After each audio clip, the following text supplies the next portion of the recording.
오늘 설교의 제목을 한번 따라 하실까요? 바른 복음.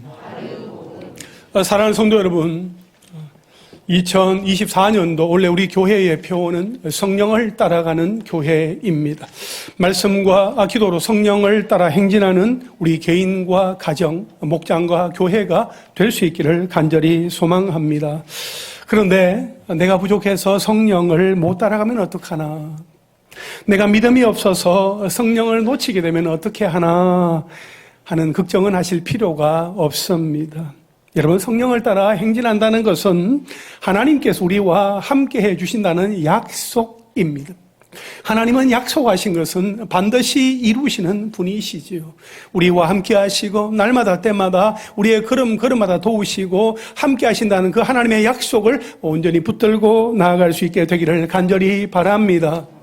광야 40년 동안 하나님은 이스라엘 백성들이 순종할 때만 구름 기둥, 불 기둥과 함께 해주신 것이 아닙니다.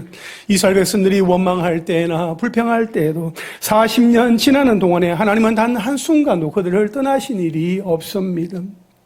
우리가 어떠하든지 하나님은 우리를 보호해 주시고 인도해 주실 것입니다. 낮에는 구름으로 밤에는 불로 인도하여 주셨던 것처럼 때마다 일마다 가장 좋은 것으로 필요적절한 것으로 우리에게 도와여 주실 것입니다. 그 신실하신 하나님을 온전히 신뢰하는 은혜가 있으시기를 바랍니다. 이스라엘 백성들은 하나님의 인도하심을 눈으로 보았다.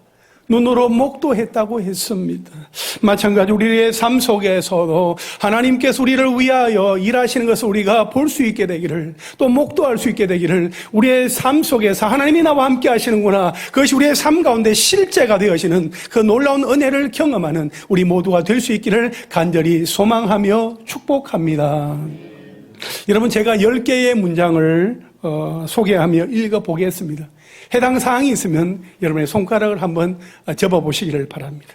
첫째, 설교 시간에 도무지 무슨 말씀을 하시는지 이해가 되지 않을 때가 있다. 둘째, 주변의 사람들이 교회에 대해 공격할 때 어떻게 이야기해야 할지 모를 때가 많다. 셋째, 이단들이 점점 많아지는데 이단을 어떻게 구분하고 대처해야 하는지 아직 잘 모르겠다. 넷째, 교회에서 사용하는 단어들의 구체적인 의미는 잘 모르지만 일일이 물어보기 힘들어 눈치껏 사용하고 있다. 다섯째, 언제부터인가 신앙의 즐거움은 사라지고 의무와 형식만 남아있다.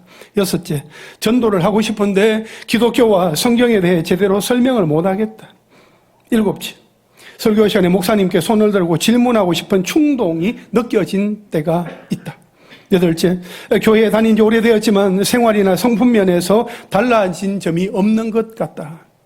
아홉째, 주변의 권유로 교회에 나오고 있지만 도대체 왜 꼭 교회를 다녀야만 하나 생각한 적이 있다. 마지막 열째, 나보고 구원받은 백성이라지만 나 자신을 보면 아무리 생각해도 하나님의 자녀가 아닌 것 같아.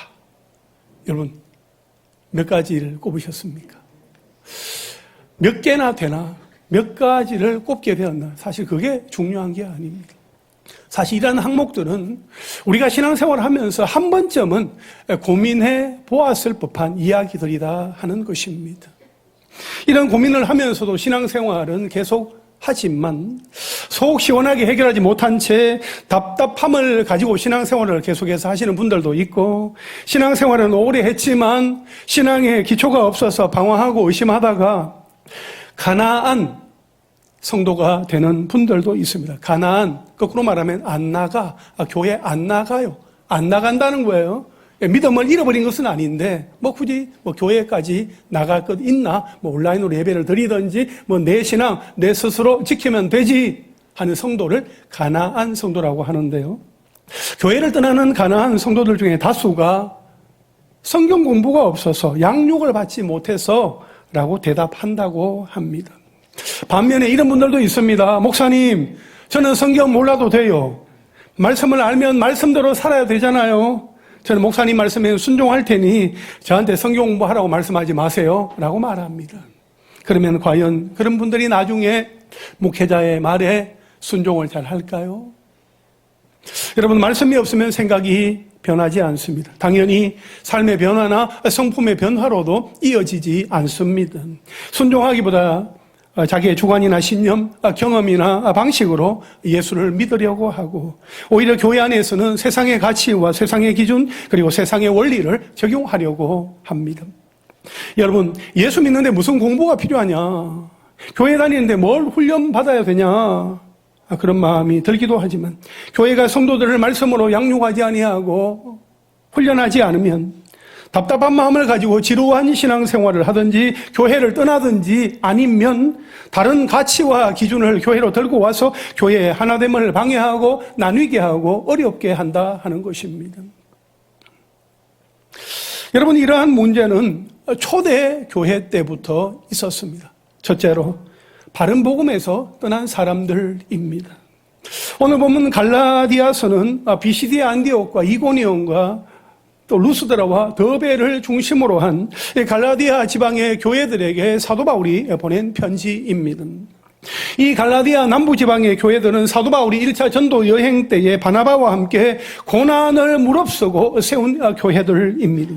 비록 바울은 유대인들에게 핍박을 받고 또 심지어 돌에 맞아서 죽은 듯하여 성 밖에 버려지는 그런 어려움을 당하기도 하였지만 대다수의 이방인들은 바울이 전한 복음을 듣고 믿었으며 큰 기쁨과 성령의 충만함을 경험하였다는 것입니다. 여러분, 이것은 하나님께서 바울의 손을 통하여 표적과 기사를 행하게 하면서 은혜의 복음을 증거하게 하심으로 많은 제자들이 생겨났던 곳이었습니다. 이 갈라디아 지역을 전도한 그 내용이 사도행전 13장, 14장에 기록이 되어 있는데요. 사도행전 14장 3절에 보면 두 사도가 오래 있어 주를 힘입어 담대히 말하니 주께서 그들의 손으로 표적과 기사를 행하게 하여 주사 자기 은혜의 말씀을 증언하시니 이렇게 말씀을 하고 있어요. 사도행전 14장 21절에 보면 복음을 그 성에서 전하여 많은 사람을 제자로 삼고 루스드라와 이고니온과 안디옥으로 돌아가서 이렇게 말씀을 하고 있습니다. 사도행전 13장 48절과 49절에 보면 이방인들이 듣고 기뻐하여 하나님의 말씀을 찬송하며 영생을 주시기로 작정된 자는 다 믿더라 했습니다. 그리고 49절에 주의 말씀이 그 지방에 두루 퍼지니라 말씀하고 있어요. 그리고 사도행전 13장 52절에 보니까 제자들은 기쁨과 성령이 충만하니라 이렇게 말씀을 하고 있습니다. 여러분, 이렇게 갈라디아 지역에 하나님의 말씀이 선포가 되어지면서 큰 기쁨의 역사가 있었더라 하는 것을 우리에게 말씀해 주고 있습니다. 그런데 이 갈라디아 지역에 있는 교회들에게 문제가 생겼습니다. 어떤 문제들이 발생하게 된 것입니까? 갈라디아 1장 6절 말씀 우리 함께 읽겠습니다. 시작. 그리스도의 은혜로 너희를 부르신 이를 이같이 속히 떠나 다른 복음을 따르는 것을 내가 이상하게 여기노라. 아멘. 여러분, 갈라디아 교회 성도들은 바울이 전도한 지 불과 몇 년이 지나지 않아서 바른 복음의 진리에서 떠나 다른 복음에 미혹되었다 하는 것입니다.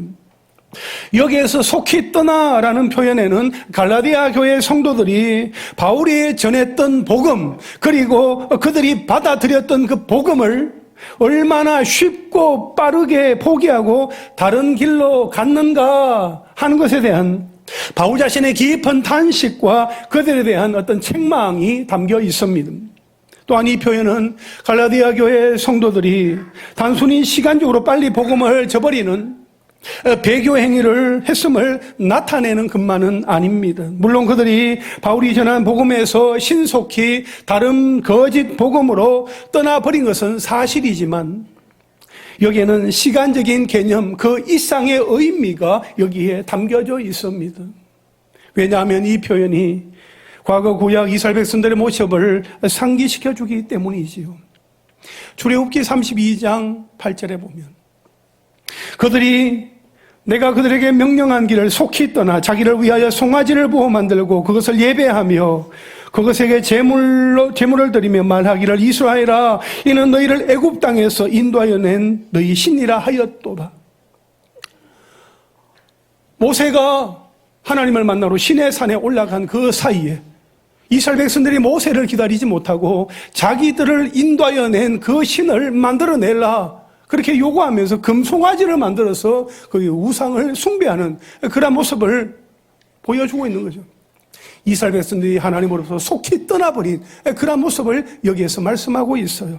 사사기 2장 17절에 보면 그들이 그 사사들에게도 순종하지 아니하고 오히려 다른 신들을 따라가 음행하며 그들에게 절하고 여호와의 명령을 순종하던 그들의 조상들이 행하던 길에서 속히 치우쳐 떠나서 그와 같이 행하지 아니하였더라, 이렇게 말씀하고 있습니다. 여러분, 이같이 속히 떠나라는 이 표현은 구약 이스라엘 백성들의 하나님에 대한 어떤 배교 행위와 비교하면서 바울로부터 복음을 들은 그들의 변질이 얼마나 심각한 문제인가 하는 것을 인식시키기 위한 표현이기도 하다는 것입니다. 바울은 이같이 속히 떠나 다른 복음을 따르는 것을 내가 이상하게 여긴다, 이렇게 말하고 있습니다. 여기에서 이상하게 여긴다라는 표현의 헬라어 원어는 다우마조입니다. 여러분, 이 다우마조라는 이 단어는 예수님이 말씀 한마디로 바람과 바다를 잔잔케 하셨던 그 놀라운 일들이 나타나게 되었을 때에 사람들이 보인 그 반응을 묘사하는 데 사용을 했고, 말씀 한마디로 멀쩡하던 무화과나무가 말라버렸을 때에 사람들이 보인 그 반응을 묘사하는 데에 사용된 단어이기도 합니다. 따라서 이 바울이 다우마조한다, 이상하게 여긴다 하는 것은 성도들이 이렇게도 속히 다른 복음을 따라간다는 것은 정말 기적과도 같은 일이다, 너무나 이상한 일이다라고 말하는 것입니다. 바울의 입장에서는 도무지 이해할 수 없는 일을 갈라디아 교회 성도들이 하고 있었더라 하는 것입니다. 그들은 바른 복음에서 떠나 다른 복음을 그들이 가지고 하나님의 은혜를 온전히 마음 가운데 새기지 못하고 살아가고 있는 그런 모습들을 보여주고 있었기에 이 사도 바울의 마음에는 너무나 안타까운 마음들이 있었더라 하는 것입니다. 우리에게 바른 복음이 들려졌습니다. 그 바른 복음을 가지고 우리가 믿음 생활을 하고 있는데, 그런 바른 복음에서 떠나게 되어질 때에 하나님은 아버지의 그 마음은 너무나도 아파하실 것이다 하는 것을 우리는 생각해 볼 수 있게 되는 것이요. 여러분, 둘째로 다른 복음은 없다, 다른 복음은 없습니다. 그렇다면 도대체 다른 복음은 무엇인가요? 여기에서 다른이라는 이 말은 바울이 전한 것과는 다른 이질적인 것을 나타냅니다. 즉 복음이 아닌 거짓 복음을 말하는 것이죠. 7절 말씀 우리 함께 읽겠습니다. 시작. 다른 복음은 없나니 다만 어떤 사람들이 너희를 교란하여 그리스도의 복음을 변하게 하려 함이라. 아멘. 여러분, 여기에서 다른 복음은 없나니 라는 이 말씀이 중요한데요, 이것은 문자적으로는 그것은 다른 것이 아니다 라고 표현되었습니다. 다른 복음은 다른 것이 아니다, 틀린 것이다 라는 의미입니다. 여기서 바울은 다른 복음은 결코 또 하나의 복음이 아니다, 복음은 또 다른 게 있을 수가 없다, 오직 한 가지밖에 없다, 다른 것은 틀린 것이다, 잘못된 것이다, 복음이라고 불리는 것은 많이 있을지 모르지만 진정한 복음은 단 하나밖에 없다라고 강조하는 것입니다. 결국 지금 바울은 그리스도의 은혜와는 다른 거짓 복음은 결코 구원에 이를 수 있는 복음이 아니다 하는 것을, 곧 예수 외에는 하나님께로 갈 수 있는 길이 없다 하는 것을 말하고 있는 것입니다. 그것이 바로 이 바울이 갈라디아 교회 성도들에게 전한 복음인 것입니다. 그런데 이때 갈라디아 교회에 들어온 다른 복음은 그리스도를 믿는 것만으로는 구원을 받을 수 없고 할례 의식을 비롯한 율법을 지켜야만 구원을 받을 수 있다 하는 유대 율법주의적인 가르침이었습니다. 7절 말씀에 다른 복음은 없나니 다른 어떤 사람들이 너희를 교란하여 라고 말씀하고 있어요. 어떤 사람들이 너희를 교란했다는 것인데, 여기서 말하는 어떤 사람들은 누구입니까? 이렇게 다른 복음을 전하는 이들은 도대체 누구냐 하는 것입니다. 그들이 누구이기에 이처럼 갈라디아 교회 성도들의 신앙을 그렇게도 속히 변질시킬 만큼 큰 영향력을 미칠 수 있었느냐 하는 것입니다. 사도행전 21장 20절에 보면은 유대인 중에 믿는 자, 그러니까 율법의 열성을 가지고 있는 자들의 숫자가 수만 명이다라고 그렇게 말씀을 하고 있어요. 엄청나게 많은 거지요. 그런데 그들 중에는 자기만 율법을 지키는 것으로, 자기만 율법을 잘 지키는 것으로 만족할 수 없는 과격 분자들이 있었을 것입니다. 즉 열심히 특심인 유대인 율법주의자들은 자기가 사는 지역이 아니라 그 지역을 떠나서 멀리 이방인들이 살고 있는 그 지역에까지 가서 모세의 법대로, 모세의 율법대로 할례를 받지 않으면 구원을 받을 수 없다. 할례를 받아야 된다. 할례를 받아야 구원을 받을 수 있는 것이다. 믿음 위에 할례를 받아라 라는 그런 주장을 퍼뜨리면서 돌아다녔던 것이었습니다. 여러분 사도행전 15장 1절 말씀 한번 보십시오. 어떤 사람들이 유대로부터 내려와서 형제들을 가르치되 너희가 모세의 법대로 할례를 받지 아니하면 능히 구원을 받지 못하리라. 이렇게 주장하면서 다녔다는 것입니다. 이처럼 이 다른 복음이죠. 바른 복음이 아니에요. 이 다른 복음을 전하는 자들은 물론 진정한 그리스도인이다 라고 말할 수 없지만 적어도 그렇게 말하고 다니던 사람들은 예수를 믿는다고 자처하던 사람들이었다는 것입니다. 이게 얼마나 안타까운 일입니까? 예수를 믿는다고 말하면서도 예수 십자가 거기에 할례를 받아야만 구원을 받을 수 있다 그렇게 얘기를 하면서 다녔다는 것이죠. 여러분 그들은 그리스도를 믿어야 한다는 것에 대해서는 부인하지 않았습니다. 다만 구원을 얻기 위해서는 그리스도를 믿는 그 믿음 외에 할례 의식을 비롯하여서 구약의 율법을 지켜야만 구원을 받을 수 있다 그렇게 주장했던 것입니다. 더욱이 그들은 자신들의 그 주장을 뒷받침하기 위해서 그들에게 복음을 전해주었던 사도 바울이 다른 사도들보다 열등하다거나 사도적인 권위가 없다 하는 그런 논리를 내세웠습니다. 사실 전하는 사람의 권위가 흔들리면 그가 전하는 메시지의 권위 또한 흔들리기 마련입니다. 바울이 전한 은혜의 복음은 율법주의자들의 새로운 가르침에 의해서 대체되었고 그 율법주의자들의 가르침이 갈라디아 교회 성도들에게는 마치 또 다른 복음처럼 그렇게 받아들여지는 그런 상황이 되고 말았던 것입니다. 한마디로 거짓 교사들의 가르침에 의해 갈라디아 교회 성도들의 신앙은 뿌리채 흔들리는 총체적인 위기 상황을 맞이하게 되었더라 하는 것입니다. 그래서 바울은 갈라디아서를 통해서 일찍이 갈라디아인들에게 전해주었던 그 은혜의 복음을 다시금 상기시켜주고 있는 것입니다. 갈라디아서 5장 1절에 보면 그리스도께서 우리를 자유롭게 하려고 자유를 주셨으니 그러므로 굳건하게 서서 다시는 종의 멍에를 매지 말라 했습니다. 사람이 어렵게 되는 것은 오직 그리스도께 대한 믿음으로만 가능하다. 이 복음을 붙들어서 율법으로부터 자유해라. 그리고 예수 그리스도 안에서 자유를 누려라. 율법으로부터는 자유하고 그리스도 안에서는 자유함을 누려라. 그렇게 외쳤던 것입니다. 여러분 우리는 여기에서 다른 복음의 특징을 한 두 가지 정도 생각해 볼 수 있습니다. 먼저 첫째는 다른 복음을 전하는 자들은 자신들의 그 주장을 설득시키기 위해서 진짜 복음, 바른 복음을 전하는 사람들을 먼저 흠집을 내려고 한다는 것입니다. 바른 복음을 전하는 사람을 공격함으로 그 사람이 전하는 메시지를 사람들로 하여금 의심하게 만들고 듣지 못하게 하는 그런 전략을 사용하는 것이요.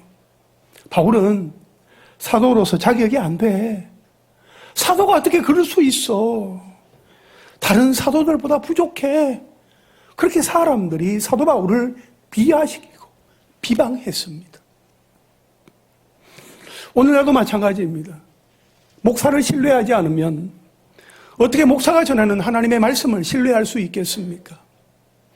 혹시라도 목사님은 부족해, 목사님이 어떻게 그럴 수 있어 하는 그런 부정적인 마음을 가지고 있으면 설교가 귀에 들어오기는 쉽지 않습니다.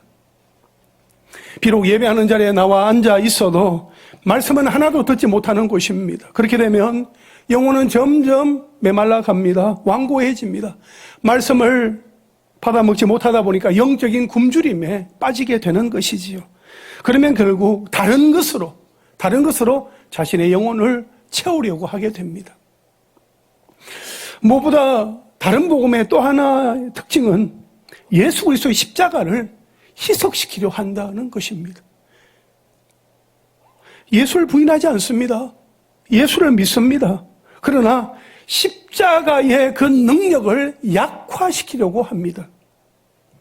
십자가만으로는 되지 않는다. 다른 무엇을 해야 한다. 십자가도 가능하지만 다른 것으로도 대체가 가능하다. 이렇게 예수 그리스도의 죽으심과 십자가의 능력을 무력화시키려는 것이 다른 복음, 이 거짓 복음의 가장 큰 특징이다 하는 것입니다. 여러분, 어느 시대, 어느 인종을 막론하고 사람들은 구원을 얻기 위해서는 뭔가 어려운 일을 해야 되지 않나 라고 그렇게 생각을 합니다. 이것은 인간이 가지고 있는 가장 보편적인 생각의 경향입니다. 그래서 믿음으로 어렵게 된다 하는 성경의 선언을 정말 쉽게 받아들이지 못합니다. 심지어 복음을 듣고 믿게 된 그리스도인들조차도 세월이 흐르면서 몇 가지 어떤 종교적인 행위, 종교적인 의식들로 신앙의 본질을 대체시키는 그런 오류를 많이 범하고 있습니다. 본질이 중요한데 본질을 붙들어야 되는데 본질을 붙들지 못하고 비본질에 매여서 그 비본질적인 것을 가지고 와서 신앙을 대체하려고 하는 그런 오류를 범한다는 거죠. 그런데 다른 복음이란 초대교회 시대에만 있었던 것이 아닙니다. 다른 복음은 시대마다 옷을 바꾸어 입습니다. 특히 오늘날과 같은 종교다원주의 시대의 기독교 복음은 여러 다른 복음들 중에 하나로 평가절하되어 있습니다. 아주 폐쇄적이고 배타적인 종교적인 가르침으로 치부되며 공격을 받고 있는 그런 상황입니다. 교회 사람들 말이야, 자기밖에 몰라. 자기들이 주장한 것만 붙들고 고집을 해. 좀 다른 사람을 좀 품을 줄 알아야지. 여러분, 정말 그 사람을 사랑하면서 인간적으로 품는 것은 품을 수 있습니다. 그러나 어떤 진리가 아닌데 진리가 아닌 것을 주장하는 것에 대해서는 우리가 단호하게 우리가 맞서야 하는 것이고, 진리는 아닙니다, 그것은 진리가 아닙니다 라는 부분에서는 분명하게 말할 수 있어야 된다는 것입니다. 어떤 이들은 구원이란 마치 산 정상에 오르는 것과 같다고 그렇게 설명을 합니다. 즉 산의 정상에 오를 때에 한 길만 있는 것이 아니라 여러 길이 있는 것처럼 구원에 이르는 그 길도 한 길만 있는 것이 아니라 여러 길이 있다, 그렇게 말하는 것입니다. 또 어떤 사람들은 구원을 배 짜는 것에 그렇게 비유해서 말하기도 합니다. 즉 그들은 구원이란 마치 넓은 배를 짜는 것과 같아서 한 가지 사상으로만은 되는 것이 아니라 시실과 날실 같은 수많은 사상과 가르침이 종합이 되어서 이루어지는 것이다, 그렇게 설명을 합니다. 그래서 인간의 구원에 관하여 각 종교 진영에서 그 말하는 그 모든 소리를 진리로 받아들여야 된다라고 그렇게 말합니다. 그러나 성경은 다른 복음은 없다, 아주 한마디로 분명하게 잘라서 말합니다. 한번 따라 하실까요? 다른 복음은 없다. 다른 복음은 없습니다. 예수 그리스도를 믿는 그 믿음으로 구원을 받는 것이지, 거기에 다른 그 무엇이 있어야만 구원을 받는다, 그것은 다른 복음이고, 예수 그리스도 외에 다른 구원의 길이 있다, 그건 잘못된 것입니다. 그는 다른 복음이고, 복음도 아니고 거짓 복음이고, 사람들을 미혹해 하는 말이다 하는 것입니다. 여러분 생각해 보십시오. 만약 모든 사상과 가르침이 우리를 구원으로 인도한다면, 아니 예수 그리스도 외에 다른 방법으로도 구원이 가능하다면 왜 굳이 예수 그리스도께서 하늘 영광보다 다 버리시고 낮고 천한 이 땅 위에 사람의 몸을 입고 오셔서 십자가에 달리셨겠습니까? 왜 굳이 하나님이시며 또는 하나님의 아들이신 예수 그리스도께서 그처럼 무서운 그 십자가의 형벌을 받으셨겠습니까? 그것이 단지 하나님께서 우리를 사랑하신다 하는 그 사실을 나타내기 위한 하나의 쇼에 불과한 것입니까? 아닙니다. 결코 그렇지 않습니다. 만약 예수 그리스도께서 십자가에 못 박혀 죽지 않으셔도 우리가 구원을 받을 수 있었다면 예수님은 절대로 십자가에 못 박히지 않으셨을 것입니다. 우리가 구원을 받을 수 있는 길은 오직 예수 그리스도의 십자가뿐입니다. 예수 그리스도의 십자가면 충분합니다. 아멘이십니까? 좌우에 계신 분들과 한번 인사하시죠. 예수 그리스도의 십자가면 충분합니다. 예수 그리스도의 십자가만 있으면 충분하다는 것이죠. 그 십자가의 피 흘린 예수 그리스도의 그 피만 있으면 충분하다는 거예요. 따라서 다른 복음은 십자가를 무력화시킴으로 십자가를 의미 없는 것으로 만들려고 하는 사탄의 계략이다 하는 것입니다. 우리 함께 요한복음 14장 6절 말씀 읽겠습니다. 시작. 예수께서 이르시되 내가 곧 길이요 진리요 생명이니 나로 말미암지 않고는 아버지께로 올 자가 없느니라. 아멘. 사도행전 4장 12절 말씀 함께 읽겠습니다. 시작. 다른 이로서는 구원을 얻을 수 없나니 저나 사람 중에 구원을 받을 만한 다른 이름을 우리에게 주신 일이 없음이라 하였더라. 아멘. 여러분 갈라디아서 3장 11절 말씀 우리 함께 읽겠습니다. 시작. 또 하나님 앞에서 아무도 율법으로 말미암아 의롭게 되지 못할 것이 분명하니 이는 의인은 믿음으로 살리라 하였습니다. 아멘. 여러분 이렇게 성경에서 분명히 말씀하고 있어요. 요한복음 14장 6절에서 사도행전 4장 12절에서 갈라디아 3장 11절에서 분명하게 말씀하고 있는 이 말씀을 우리가 꼭 붙들 수 있게 되기를 바랍니다. 예수 외에 다른 복음은 없다. 예수 그리스도, 오직 예수 그리스도를 믿는 믿음으로만 구원받을 수 있다. 성경은 우리에게 말씀해 주고 있습니다. 그런데 여러분 한번 생각해 보십시오. 다른 복음을 전하는 자들도, 다른 복음을 속히 받아들인 자들도 이 사실을 몰랐던 사람들이 아니었습니다. 복음을 거부하거나 믿는 사람들을 박해하는 자들이 아니었습니다. 다른 복음을 전하고 받아들였던 사람들도 전에는 기쁨으로 이 복음을 받아들였던 사람들이었고 성령으로 기쁨으로 감사함으로 충만했던 사람들이었습니다. 그런 사람들이 이렇게 다른 복음에 넘어가면서 빠지게 되었다는 이 사실이 우리로 하여금 긴장되게 한다는 것이요. 경각심을 가져오게 된다는 것이요. 오늘 본문 8절 말씀 우리 함께 읽겠습니다. 시작. 그러나 우리나 혹은 하늘로부터 온 천사라도 우리가 너희에게 전한 복음 외에 다른 복음을 전하면 저주를 받을지어다. 아멘. 우리가 너희에게 전한 복음 외에 우리나 하늘로부터 온 천사라도 다른 복음을 전하면 무엇을 받아요? 저주를 받을지어다.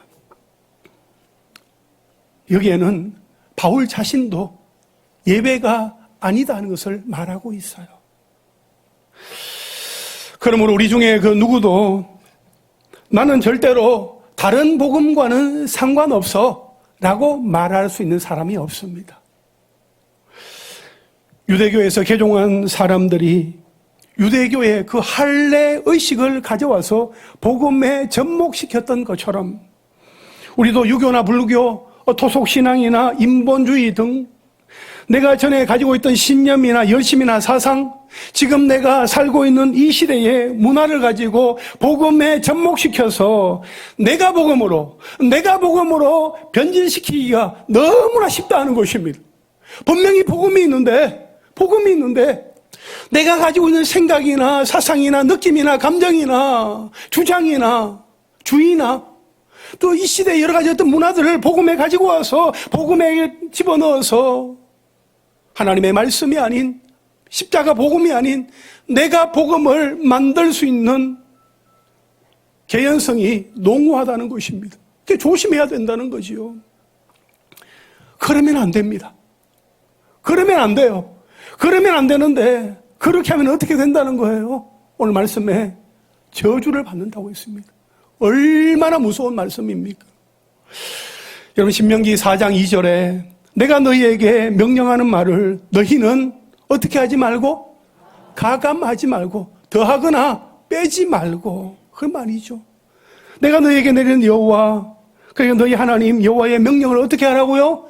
지키라 말씀하고 있어요. 가감하지 말아라. 그대로 지켜라는 거예요. 요한계시록 22장 18절 말씀 함께 읽겠습니다. 시작. 내가 이 두루마리의 예언의 말씀을 듣는 모든 사람에게 증언하노니 만일 누구든지 이것들 외에 더하면 하나님이 이 두루마리에 기록된 재앙들을 그에게 더하실 것이요. 이 또한 얼마나 무서운 말씀입니까? 하나님께서 예수님께서 사도 요한에게 주신 그 말씀이 있어요. 그 말씀 거기에 다른 그 무엇을 더하면 그 사람에게 진노 재앙이 더하여질 것이다 라고 말씀하고 있어요. 하나님이 우리에게 주신 이 말씀, 우리는 이 말씀 그대로 순종하며 지키면 되는 것입니다. 여러분 우리는 어떻게 해야 할까요? 그러면 우리는 어떻게 해야 하는 것입니까? 마지막 세 절 한번 따라 하실까요? 바른 복음을 붙들어라. 아멘이십니까? 바른 복음을 붙들어야 되는 거예요. 어떻게 해야 바른 복음만을 붙들 수 있을까요? 어떻게 해야 다른 복음으로 변질되지 않을 수 있을까요? 여러분, 바른 복음, 다른 복음, 이 발음이 헷갈릴 수 있습니다. 이 발음을 잘 해야 되는 거예요. 바른 복음, 다른 복음. 우리는 바른 복음을 받았습니다. 근데 바른 복음에 다른 그 무엇을 추가하면 다른 복음이 되어버리는 것입니다. 여러분, 이 바른 복음만을 지키고 다른 복음에 빠지지 않을 수 있는 이러한 방법. 사실 고민이 되는 것이요. 그런데 이러한 고민은 초대교회 이후로 사실 모든 교회의 과제였습니다. 그래서 교회는 성도들의 신앙 교육을 위한 공적인 커리큘럼의 하나로 역사적으로 수많은 교리 문답을 만들어서 보급해 왔습니다. 교리는 한마디로 성경의 핵심을 바르게 요약 정리한 가르침입니다. 성경의 핵심이 있어요. 그 핵심을 아주 요약 정리해서 가르치는 것이 뭐라고요? 교리다 하는 것입니다. 여러분 교리는 신앙의 뼈대와도 같습니다. 뼈대가 튼튼해야 넘어지지 않습니다. 쓰러지지 않습니다. 무너지지 않습니다. 그래서 교리를 문답 형식으로 만들어서 보급을 했는데요. 이제 요리 문답, 대요리 문답, 소요리 문답 이렇게 말을 하지요. 예를 들어서 16세기 독일의 팔처 지방의 영주였던 프리드리히 3세는 당시 모든 교회와 학교가 공동으로 사용하는 그 신앙 교재가 없어서 오해와 무질서가 일어난다. 그렇게 보고 요리 문답을 만들어서 보급을 했습니다. 그리고 아예 법을 만들어서 요리 문답을 학교와 교회와 가정에서 의무적으로 가르치도록 했습니다. 그래서 가정에서는 부모가 아이들을, 학교에서는 교사가 학생들을, 그리고 교회에서는 목사와 교사가 요리 문답을 철저하게 그렇게 가르치던 시절이 있었습니다. 그런데 요즘은 교리 교육 이렇게 말을 하면 그게 언제적 신앙교육 방식이냐, 고리타분하다, 지루하다, 딱딱하다 하는 이러한 생각이 아주 팽배합니다. 그래서 교리를 제대로 배우지 못하다 보니까 성경의 핵심 가치를 잘 알지 못해서 오늘 설교를 시작하면서 여러분들에게 말씀드렸던 그 10가지 이렇게 손에 이제 꼽게 되어지죠. 그러한 현상들이 교회 안에 나타나게 되는 것입니다. 그래서 우리 교회는 우리 교단 총회에서 준비한 하나 바이블 커리큘럼대로 올 한 해 동안 주일학교부터 작년에 이르기까지 주일 설교를 통하여서 교리의 중요성을 알고 올바른 교리 공부를 통하여서 우리 신앙생활의 기초를 더욱더 굳건하게 하려고 합니다. 여러분, 우리가 작년까지 3년 동안은 구약과 신약 성경 66권을 3년 동안 주일학교 우리 자녀들과 함께 우리가 말씀을 함께 나누었습니다. 여러분, 최근에 오신 분들은 그런 일이 있었어요. 이렇게 이제 말씀을 또 하실 수 있겠지만은 아마 우리 함께 계속해서 예배 드리고 말씀을 나누는 우리 성도님들은 다 아실 것입니다. 지난 3년 동안 우리 주일학교 자녀들과 함께 같은 본문 원메시지를 우리가 전하면서 가정에서 오늘 들었던 말씀을 함께 나누면서 말씀 안에서 신앙생활을 할 수 있도록 그렇게 도왔습니다. 근데 올해 한 해 동안은 이제 교리에 대해서 주일학교 자녀들과 함께 또 같은 본문으로 우리가 계속해서 말씀을 우리가 나누게 될 것입니다. 따라서 한 해 동안 주일 설교를 잘 들으면 보다 균형적이고 체계적인 신앙을 갖게 될 것입니다. 우리 기독교의 그 핵심 교리를 잘 배우게 되면 이단들의 어떤 공격으로부터 적극적으로 방어를 할 수 있게 되고 또 대처할 수 있는 힘도 갖추게 될 것입니다. 또한 교회는 오래 다녔어도 신앙의 체계가 잡히지 않아서 늘 의심하고 방황하며 마음속에 죄책감을 가진 분들이 믿음의 반석 위에 굳게 서게 될 것입니다. 그리고 혹시 나는 잘 몰라도 교회 계속 다닐 텐데 뭘 하거나 반대로 나는 다 알아. 전에 다 공부했어. 다 배웠어. 하시는 분들도 그러니까 사도 바울에게 복음을 들었던 사람들도 사도 바울로부터 말씀을 들었던 사람들도 다른 복음으로 빠졌다 하는 이 사실을 우리가 기억하면서 겸손한 마음으로 다시금 우리의 신앙을 재점검할 수 있는 그러한 시간들이 될 수 있기를 간절히 바랍니다. 무엇보다도 분명하고도 선명한 바른 복음으로 구원의 기쁨과 감격을 가지고 하나님의 자녀다운 아름다운 삶을 아주 적극적으로 살아갈 수 있게 되기를 주님의 이름으로 축원합니다.